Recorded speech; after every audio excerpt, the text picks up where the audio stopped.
간혹 이러시는 분들이 있어요. 아, 내 자소서 너무 눈에 안 띄어서 안 읽으면 어떡하지? 너무 무난하게 답변해서 면접에서 관심 못 받으면 어쩌지? 라는 걱정을 하시는 분들이 생각보다 되게 많습니다. 여기에 대해서 제가 감히 직설적으로 좀 말씀드리면, 안녕하세요, 구몬드입니다.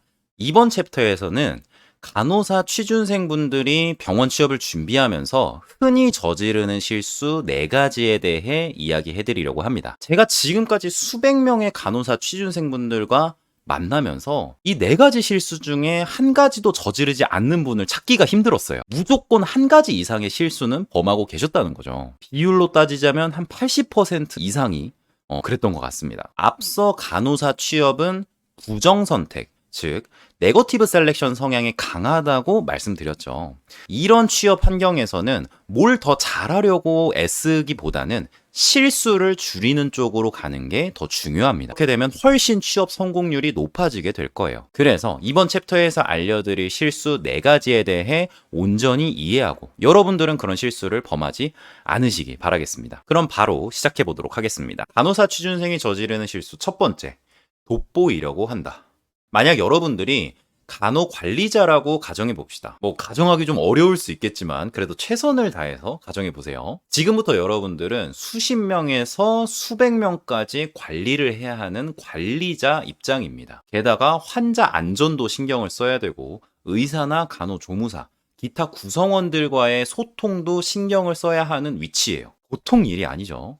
이런 간호관리자 입장에서 새로운 신규 사원을 뽑는데 어떤 사람의 유형을 선호할지 한번 상상해 봅시다. 사실 선호하는 유형의 사람은 기관마다 혹은 개인마다 조금씩 차이가 있을 수 있어요.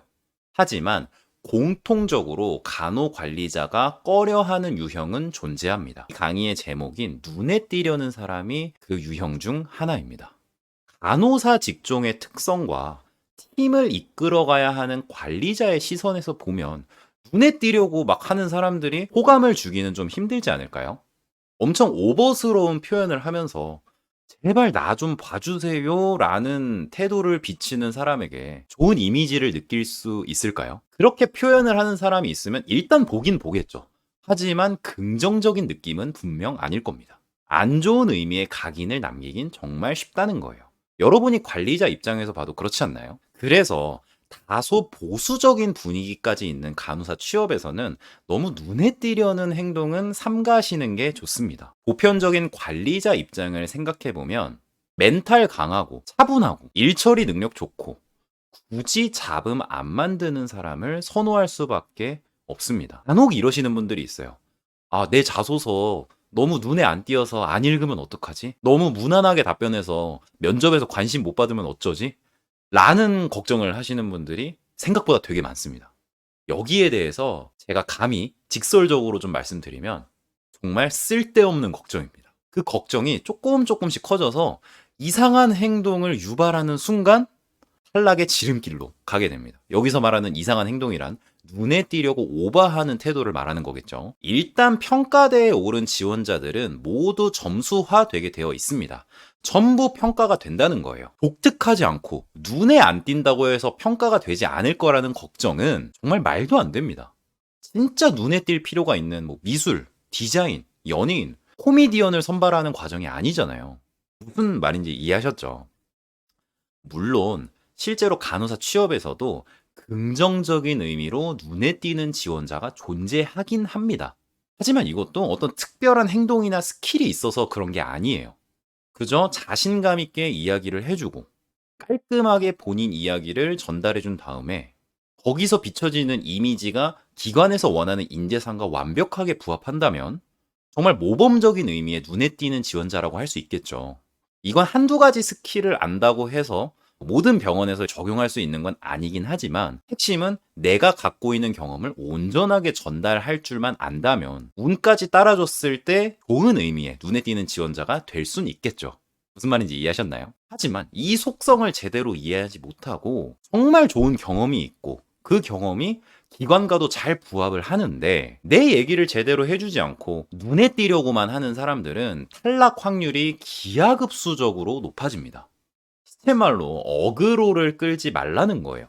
제 경험에 비춰봤을 때 초보 취준생분들이 눈에 띄려고 한다라고 했을 때 보이는 세 가지 특성이 있어요. 첫 번째, 자소서를 너무 과하게 꾸민다. 자소서를 처음 쓰기 시작하면요, 가장 어렵게 느끼는 게 분량을 채우는 겁니다. 여러분들도 아마 느끼실 거예요. 아, 어떻게 이 질문에 대해서 500자나 채워넣지? 라는 그런 막막함을 느끼실 텐데, 아마 높은 확률로 그냥 무작정 질문에 대한 답을 쓰기 시작하면 분량이 모자랄 수밖에 없어요. 처음 쓰시는 분들이라면 대부분 그렇습니다. 그럴 때는 보통 자소서가 어떤 구성으로 이루어지는지, 필요하다면 다른 사람들은 어떻게 썼는지, 꼭 들어가야 하는 요소는 무엇인지를 공부를 해야겠죠. 하지만 그거에 강박을 느끼고 좀 불안하고 눈에 띄려는 욕심이 있으신 분들은 그 분량을 전부 다 수식하는 용어로 채워버립니다. 설명도 되게 부족하고 설득력 없이 나를 수식하는 용어로만 가득 채우는 거예요. 저는 완벽하게 어떤 것을 처리할 수 있고 매사 꼼꼼하며 뭐 이런 수식어들이 맥락 상관없이 막 들어가 있는 경우가 진짜 많아요. 그건 자소 쓸 때 올바른 글쓰기 방법이 아닙니다. 제가 또 말씀드리고 싶은 거는 소제목에 대한 부분입니다. 자소 특강이 아니니까 간단하게만 말씀드려 볼게요. 소제목을 붙이는 거는 제가 여러 번 언급한 바 있는데 웬만하면 쓰지 않습니다. 필요한 경우에만 써요. 그럴듯하고 화려해 보이는 제목을 붙인다고 가점을 받는 일이 없습니다. 오버스럽고 무슨 말을 하는지 모르겠는 제목을 갖다 붙이는 게 오히려 마이너스만 될 수 있어요. 근데 취준생분들 중에서 이 소제목에 집착하는 경우가 정말 많습니다. 뭔가 그럴듯하게 포장하고 싶고 남들도 써놓는 것 같으니까 내 글에도 소제목을 붙이고 싶은 거죠. 하지만 제목을 짓는 거는 상당히 어려운 글쓰기 스킬에 속합니다. 전문 작가들도 어려워하는 게 제목 짓기예요. 이걸로 점수를 따겠다고 오버하는 순간 실패할 확률만 더 높아질 수 있다는 거죠.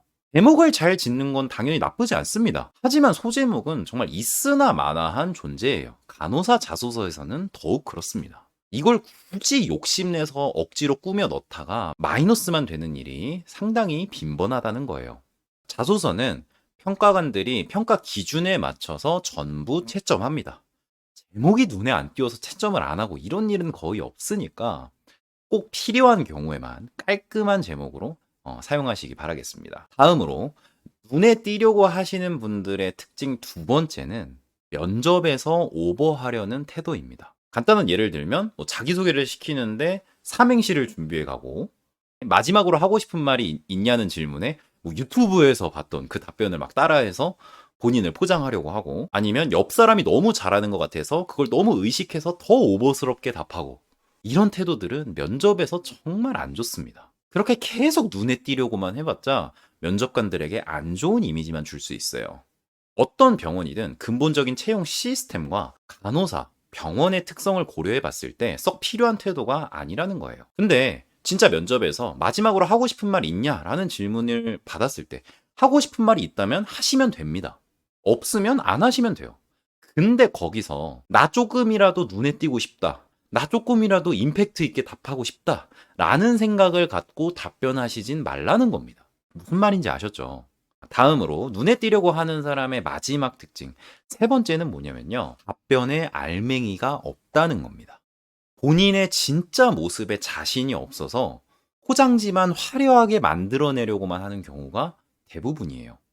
현실적으로 말씀드리자면 평범한 수준의 취준생은 인성 좋고 대외활동 경험 많고 핵심 경험 준비 미리미리 잘 되어 있고 겸손하기까지 한 꽈탑을 결코 이길 수가 없습니다. 앞선 강의에서도 내가 갈 수 있는 병원들의 수준이 어느 정도 이미 정해져 있다고 말씀드렸죠. 그와 동시에 내가 갈 수 있는 병원의 그룹 하위로는 떨어지기가 매우 쉽다고도 말씀드렸어요. 그렇게 내가 갈 수 있는 곳도 못 가게 만드는 태도가 바로 눈에 띄려고 하는 태도입니다. 내가 어떤 병원을 지원하든 내 자신을 온전히 보여주는 게 가장 중요해요. 계속 옆 사람이랑 비교하고 그렇게 옆 지원자가 나보다 더 잘하는 것 같아서 과하게 욕심을 부리고 하는 순간 조금이라도 남아있는 운이 달아날 수도 있습니다. 탈락률이 훨씬 높아진다는 거예요. 빈수레가 요란하다는 말 들어보셨죠? 실제로 아무것도 준비가 안 된 사람일수록 자소서를 더 요란하게 쓰고 요란하게 면접을 봅니다. 하지만 평가관들은 그런 사람들의 수레가 비어 있다는 것을 기가 막히게 캐치할 수 있어요. 무슨 말인지 이해하셨나요? 다시 강조드리지만 간호사 취업에서는 눈에 띄려고 노력할 필요가 전혀 없습니다. 온전히 스스로를 인정해주고 한 가지 강점이라도 제대로 전달할 줄 아는 것이 가장 최선의 태도라는 거죠. 이번 강의는 여기까지입니다. 그럼 다음 강의에서 뵙겠습니다.